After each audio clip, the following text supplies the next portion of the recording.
Who's here? All out in full force. What you doing? Good afternoon.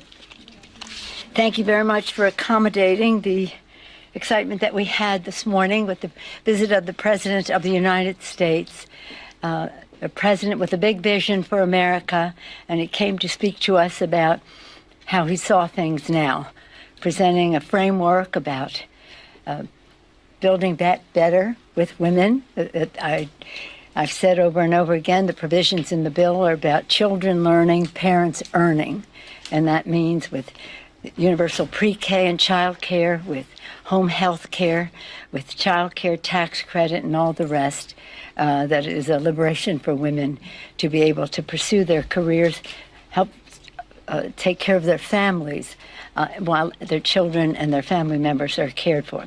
So in any event, what we talked about that was the fact that if any one of these features were in a bill that we were taking up in the Congress, if we were taking up the child care pieces of this and the home health care pieces of it, it would be historic, big, nearly $1 trillion. Children learning, parents earning, caring for our loved ones at home, and respecting those who do so. Second piece on the health care, this one is particularly meaningful to me because of the Affordable Care Act. The Affordable Care Act has been expanded, of course, to make it stronger, but also to include the people who were not covered in the states that did not expand Medicaid. We don't expand Medicaid, we expand the Affordable Care Act to enable those folks to have, those families to have access to the Affordable Care Act. If that were the only thing we were doing in this legislation, it would be transformative and cause for celebration. So on the health side, there are many aspects to it, but that one makes a drastic difference.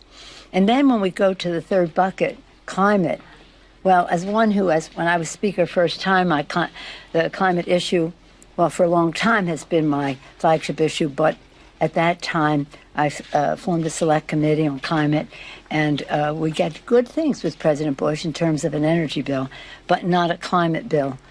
We couldn't get 60 votes in the Senate. That was when President Obama was president, and then we moved on to at the same time, we're doing the health issue. But it was then so important, now drastic and urgent, short fuse on the well-being of our planet. And so in this bill, I mean, imagine $500 billion in this framework that the president discussed, $500 billion, both in tax credits and outlays of what we need to do to protect the planet for the children. All three of these, health, planet, child care, et cetera, are all about the children. They're also about jobs, jobs, jobs, jobs, how people access them, jobs that are created by the new green technologies, jobs that are part of the national security of our country, that is necessitated by our protection of the environment. And so it is an initiative that gives a big tax cut to the middle class, creates jobs, good-paying jobs, lowers costs for families, and while making the wealthiest and big corporations pay their fair share. That's really the framework that the president shared with us this morning, and it's remarkable. It's remarkable in that it's a big vision, bigger vision than we've seen in a very long time, maybe dating back to President Franklin Roosevelt and the New Deal, in some respects to Lyndon Johnson, who had a great agenda as well. But we always remind everyone that Franklin Roosevelt had 319 Democrats in the Congress at the time, and we have 220, and that makes a big difference. So when, again, the transformative agenda, the president was knowledgeable. I mean, he knows chapter and verse because he wrote this. He campaigned on this. He spoke to this in his State of the Union address. I told him last night and this morning on phone last night, but today in front of our colleagues, that when he gave that State of the Union address, we were sitting behind him, the Vice President of the United States, Kamala Harris, and the Speaker of the House, me. And people said, how did it feel? How did it feel, the two women? I said, well, that was exciting and historic. But what's really exciting is the speech the president made about women, not about two women, but about America's women and what would happen with this progressive agenda that he was putting forth.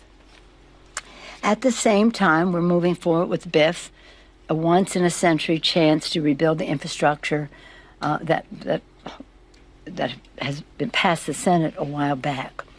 The BIF has good things and it has missing things, and of course the fact that we have the reconciliation. Let me not call it that anymore. Let's call it the Build Back Better legislation is essential, because that's where we have the major investment in climate, although there is some in the BIF. Roads, bridges, water systems crumbling. Some water systems are over 100 years made of, and our colleagues talked about their own experiences in their own communities, some made of bricks and wood. That's a nice water system, right? Electric grid is vulnerable to catastrophic outages, which you have seen, and decades of underinvestment have taken a devastating toll on the safety of our infrastructure. There's absolutely no question the most expensive maintenance is no maintenance. And that's where we are in many cases. And it's about jobs, jobs, jobs, jobs. Over the life of this bill, it would be 7.5 million jobs just in the BIF. If you take it with the other bill, it would be more like 20 million jobs over the 10-year period, just with these two bills, not talking about what else happens in the community, in the economy. So it is... it's pretty exciting. So where we are in time, that's what you want to know, right? At 3 o'clock, is it the rules, or 2:30? Right now, the Rules Committee is preparing to go in. They have text. The text is up. You know, people have said, I want to see text. The text is up. The text is up for review, for consideration for review. People will then say, well, this should be this way, or clarification, or addition, subtraction, whatever it is. This is the legislative process. And right now, though, today we will be having a hearing. They'll hear from our chairman about the greatness of the Build Back Better initiative. And it's pretty exciting. I'm so proud of the work that our chairs have done and the work that everybody did to try to cut it in half, and in a way that we could maintain support for it, because that is competition for the dollar, even at $3.5 trillion. When you cut it in half, it becomes, shall we say, keener. So that's what's happening now. So we had said for a long time now, if we had a framework that had our priorities spelled out clearly and agreed to, that added up to a top line, start with the priorities, and then added up to a top line, which was the limit. Priorities, I mentioned the top line, 1.75 approximately, and the commitment that we would have the same bill pass the House and the Senate. That's what we have now. That's what the president presented. And we won't have anything, regardless of whatever input we have in the bill, unless it is agreed to by the Senate. And of course, we have to have it comply with the Senate 51 vote rule of the Byrd rule, and there are two things, the Byrd rule and the privilege scrub. Is that more on the subject than you ever want to know? But anyway, that's what we have to do. And we hope to do that soon. But we, again, have to listen as the printed version goes out.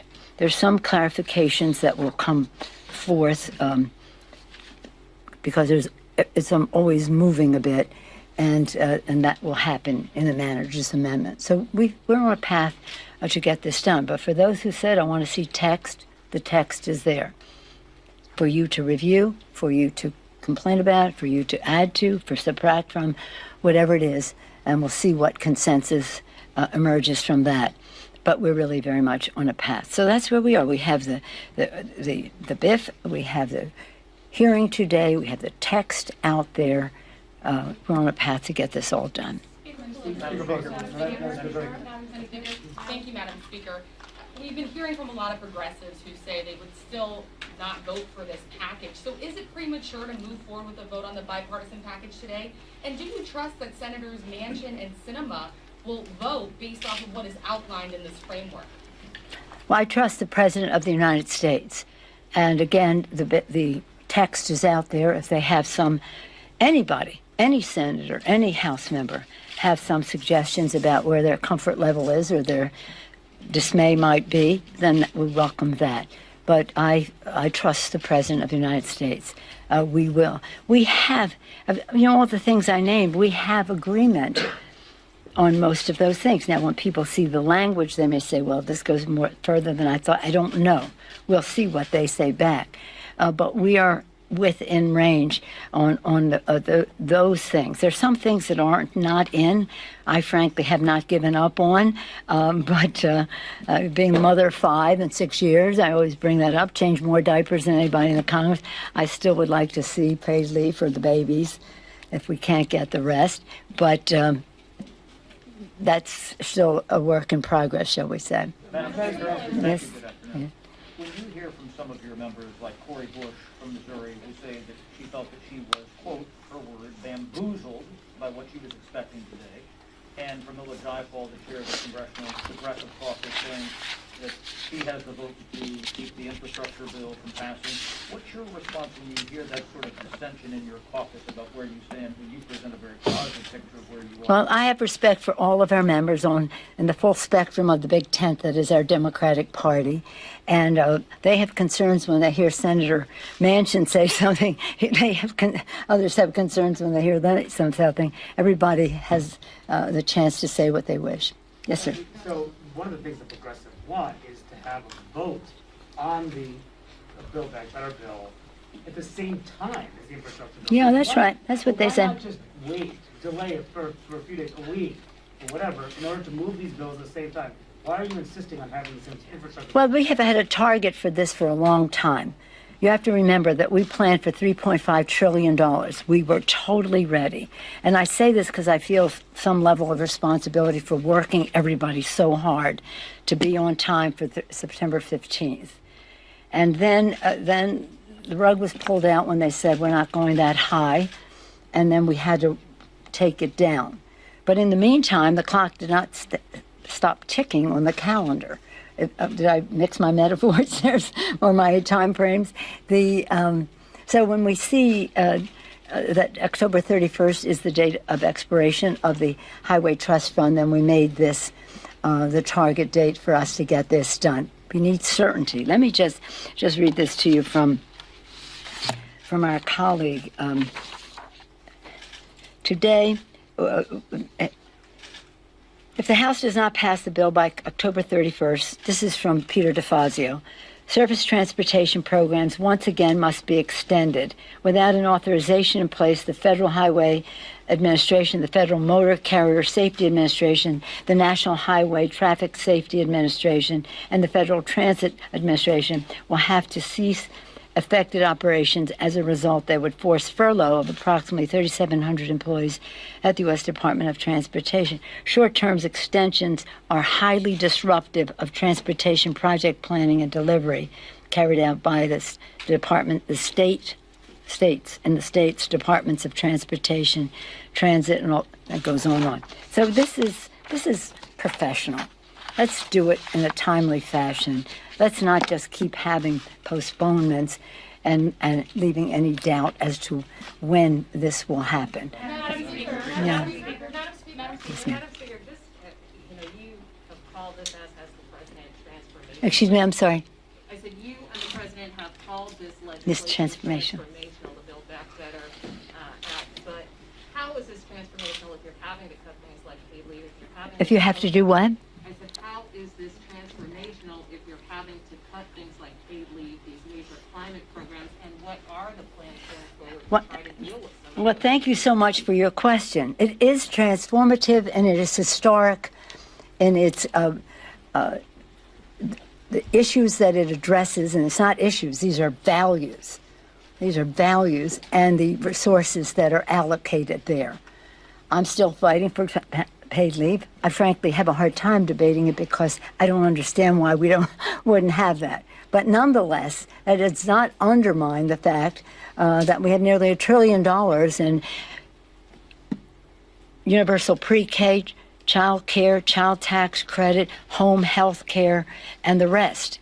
So one program, as important as it is, does not subtract from the rest of it. Again, we still want that. We have it. We passed it in the Department of Defense bill, a former Department of Defense bill, which has paid family leave, not medical, family leave for federal Department of Defense employees and the civilian workforce associated with that. So we've already have gone down that path very nicely. In fact, Senator Manchin said some very good things when he voted for that bill, which had that in there. But how can I say that this is transformative? Because it is. Because children in 12 states, families in 12 states will now have access to the Affordable Care Act. Millions of people added to that. That's very important because we'll have $500 billion to save the planet. And that's a jobs issue. Well, it's a health issue, first of all. Clean air, clean water, addressing the asthma issues and all the rest, and the environmental injustice of it all. It's a health issue. It's a jobs issue. New green technologies have America be preeminent in the world in those technologies. It's a national security issue, as our security experts tell us, the conflict that could arise from competition for habitat and resources because of rising sea levels and all of the other consequences of the climate crisis. And it is a values issue for us to honor our responsibility to future generations, to pass this planet on in a responsible way. And the fuse is growing shorter on the time frame for us to do that. Matters are getting worse, and we are not going to make matters worse. We're going to pass this legislation. And as I say that, what this legislation will do is to help the president meet his goals, the goals of America for how we reduce emissions and pollution and the rest. And not only how we do that, meet and beat the goals of the Paris Accord, but also how we help other countries do so. The poorest nations in the world have contributed the least to the emissions challenge that we face, and we need to share technology and other resources with them so that they can meet their goals as well. So then the third part of it, I talked about the care piece of it, the healthcare piece of it in this.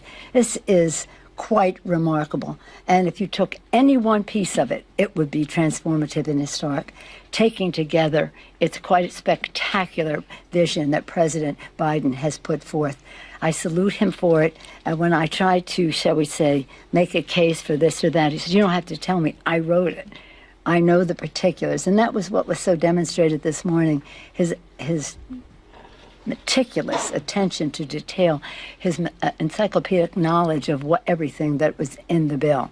We're really blessed with his leadership, and when he goes to these meetings with the G20 now and then to meet His Holiness the Pope and to go to Glasgow, we want him to go as strong as possible. When I had my meeting with His Holiness the Pope, I brought the President's greetings. Of course, I brought the greetings of the Congress of the United States, and climate was a very big, important issue for His Holiness, as I know it will be I assume it will be part of their discussion.